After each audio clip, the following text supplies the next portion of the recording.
Hello everyone, this is To Steep, Perchance to Dream, Perchance for short.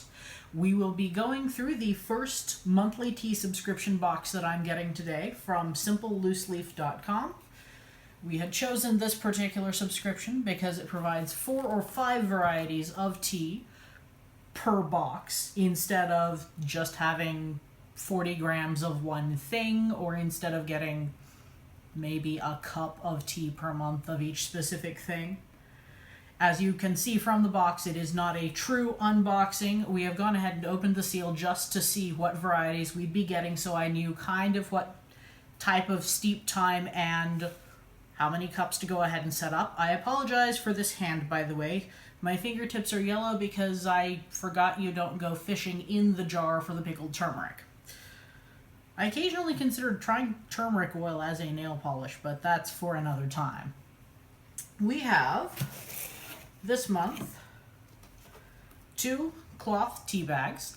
These are fantastic. They do eventually, in my experience, pick up a little bit of tea flavor, and this set seems to be threading out just a bit, but that should go away after a couple of uses and a little bit of picking off the extra bits.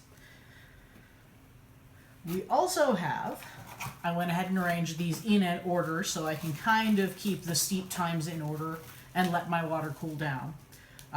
You'll start hearing a bubbling roar at some point here in the video as the tea kettle just off screen over there starts going. We have Tropical Sunshine, which is an herbal rooibos blend. These are the longest steeped teas, usually 5 to 7 minutes or more with full boiling water, because it apparently takes longer to extract flavor from these. We also have one of the most interesting I've heard. I usually don't see fruit blends with rooibos, but strawberry lemon rooibos herbal tea. A toasty almond black tea, which they're saying is perfect served in the English fashion. For the first tasting of any of these, I'm going to go ahead and try them just plain, no sweetener, no cream, no anything, just so all I'm tasting is the leaf itself. A pu'er black, which is a type of variety I haven't tried at all before, used for various actual medicinal purposes, as far as I know. And chunmi green tea. I'm very interested to see how the leaf itself looks on these. They're calling it precious eyebrow green tea rolled into arches that unfurl when brewed. Unfortunately, I won't see much of the unfurling process because we're going to be using metal steeping implements. The one I use for desk cups at work, and the camping gear set we have. So I will go ahead, and can you turn that kettle on real quick, get it right back up to boiling while I, there goes that dull roar, start working on our first 2 teas. And I was silly and did not bring a scoop, so I'm going to have to eyeball this.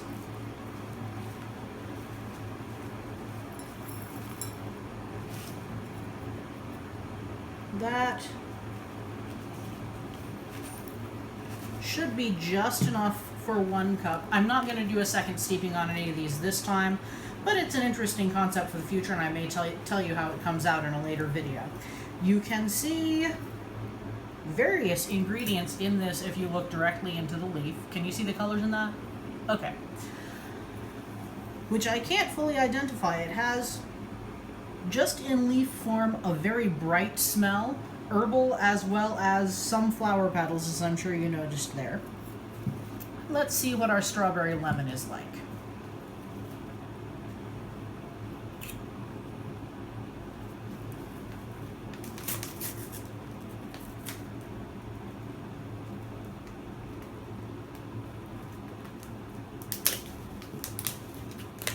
As you can tell, I'm not exactly the most digitally dexterous person on earth. Come on, you. Note to self: strawberry lemon means strawberry lemon. That will go in there. Let's try to get that a little bit broader so more of the tea can come out.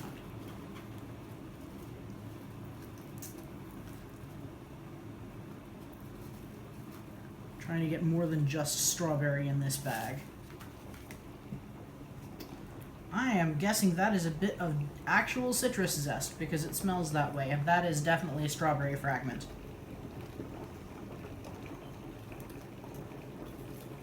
Smells exactly as advertised. Strawberries, lemons, and a little bit of rooibos tea. Alright, you can hear we've gone to full bubbling roar over there, so that's probably about time to pour my tea. I'm going to obviously have to wait 5 to 7 minutes for this, but through the magic of magic, you don't have to wait with me. Okay, and we are back. I have both of these ready and cooled, probably a little bit more than a normal person would let them cool because I am very, very heat sensitive when it comes to my beverages. Basically, I'd like to taste things within the next 3 days, so I'm not going to go ahead straight and drink it while it's still boiling. I've gone ahead and also washed out our brewing equipment, so we're ready to go for the next set. Right here we have the Tropical Sunshine on the end, which has, let's see,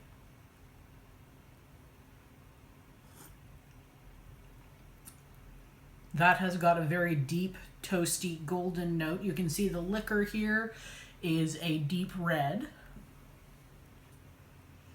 Hints of, I want to say coconut, but I know that's just what you get on the back note of most rooibos.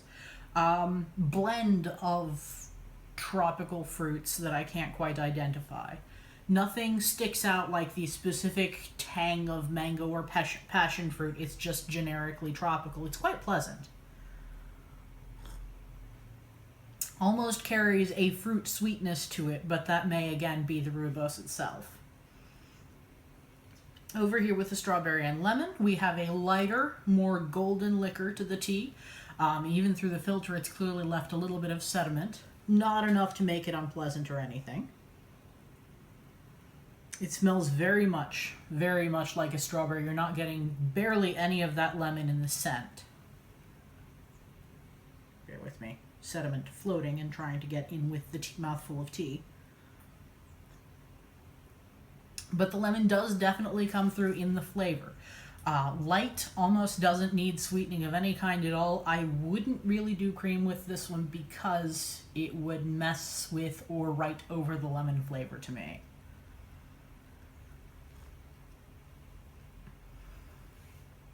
Second sip does bring out more of those strawberries, and you saw there was definitely enough strawberry in it to make a difference.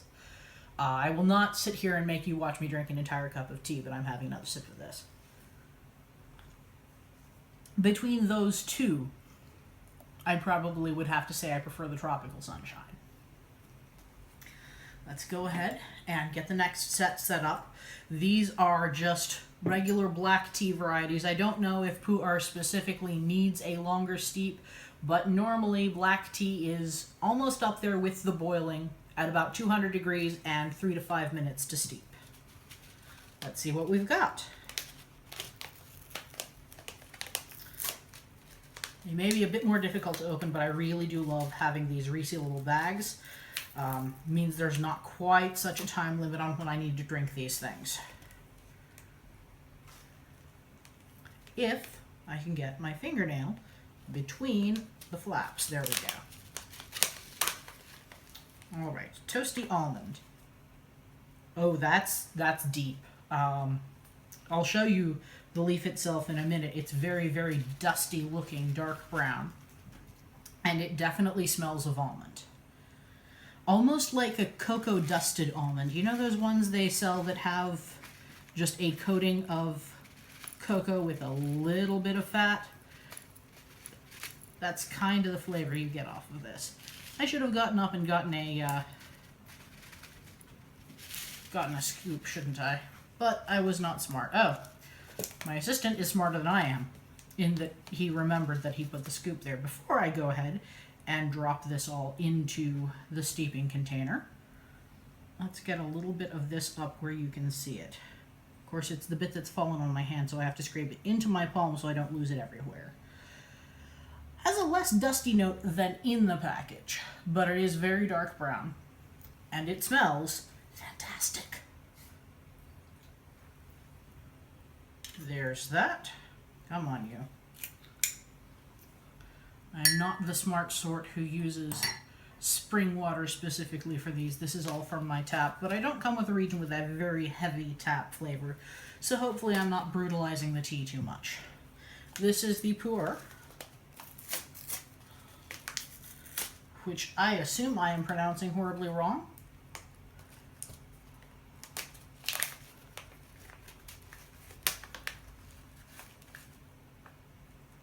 And we have a warmer note to it, almost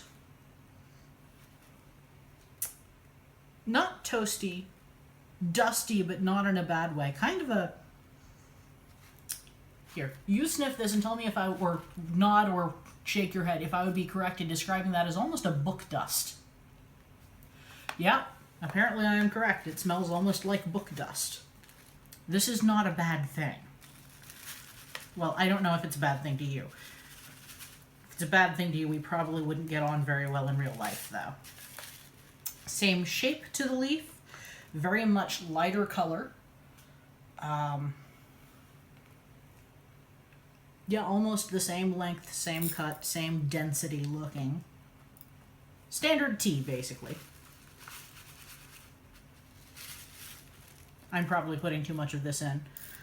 And I will probably I cannot talk. I will probably have to be peeled right off the ceiling later, as I do not react well to high caffeine. The things I do for love. Alright. And this should have had... We rewarmed it a little bit while we were off screen, so this should be down at just 200 degrees or so. My giant, well-beloved hot water kettle. You may notice I'm very careful. This is because I am also very clumsy.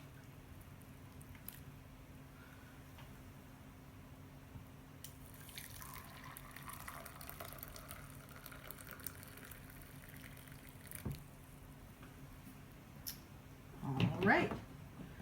That has got us ready to steep. So, magic happening in 3, 2, 1. And we are back. While you were out, and while everything was steeping over in this direction, we discovered why I probably like the tropical sunshine so much. 2 of the ingredients that actually come before the tea in it are cardamom and red peppercorn, which are generally ways to get me to eat basically anything. I am a very, very spice-loving person. So, we have steeped at just over 3 minutes and then let to cool here. The toasty almond and the pu'er. Let's see how the one I'm really, really anticipating goes. Oh, very much more of that cocoa and the part of almond flavor other than the sugar that makes amaretto amaretto. That's what we're getting here. I expect to like this very much.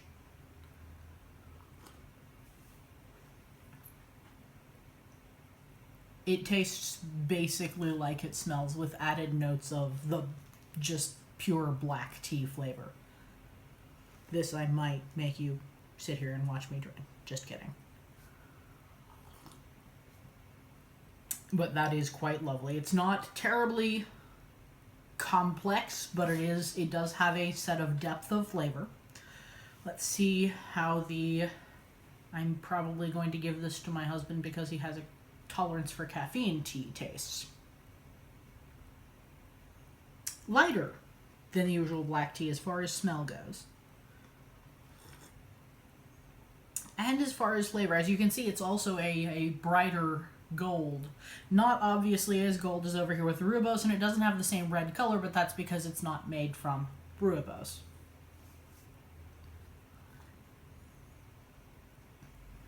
It's almost as if it's a black tea flavor in a green tea intensity, if that makes any sense.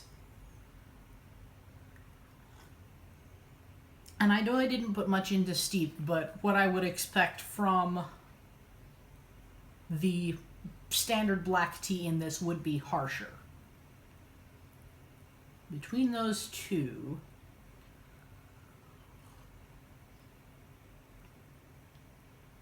It depends on how I was served them, which one I would prefer.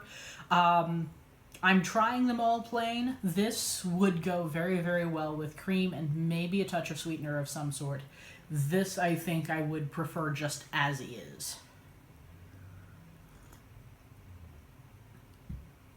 All right, leaving those alone temporarily, let me go ahead and we haven't rewarmed the kettle at all, so we should be down, how's it feel? Is it nearing 170? Close enough that I'll go ahead and start preparing this one. Less chance of losing bits of it if I use the container with a wider mouth right now.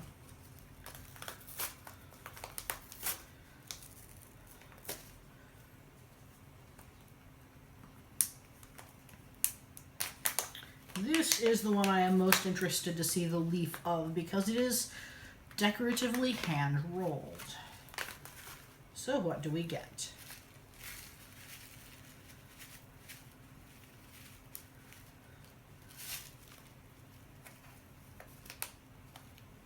Close. No trapping tea leaves in the closure. There we go. Sit. Okay. We get a very open leaf. You can see where some of them have retained their rolled texture. Most of them seem to have abandoned it at some juncture. It smells more on the matcha end of green tea than on the usual loose leaf green tea smell. Doesn't make much sense to say creamier, but that's the best adjective I've got at the moment. And of course, because I've washed my hands like 8 times in the last 20 minutes, it's all sticking to my palm. There we go. Let me get the kettle over here. Hopefully not to spill it all over myself. You haven't seen me do it today, but I promise you.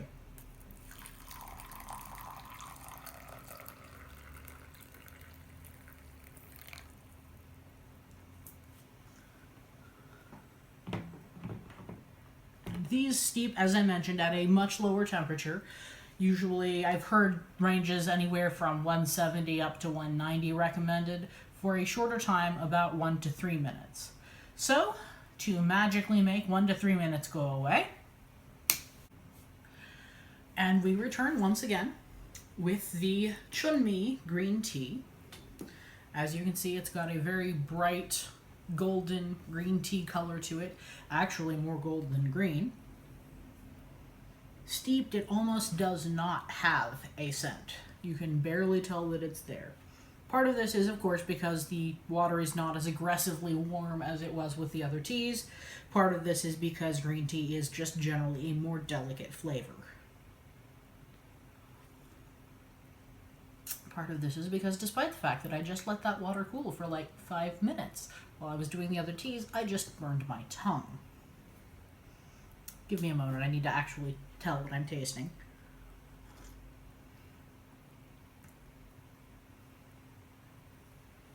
This is almost too delicate for me to properly appreciate.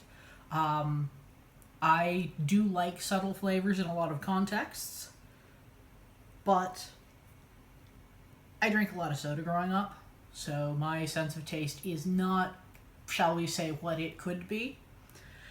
All the same, it does have a pleasant, warm flavor to it. Not quite golden or toasty, but there is warmth there. I would probably have to brew this much, much stronger or over-steep it, which is a habit of mine, as mentioned, not a terribly sensitive sense of taste, to properly enjoy it.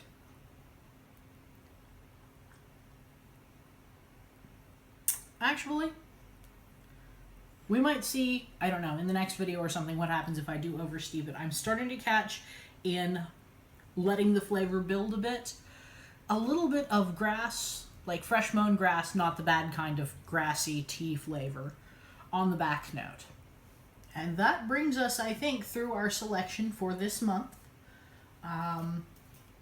Let me know if there are any obvious difficulties in my steeping technique, things you think I could do to enhance the flavor.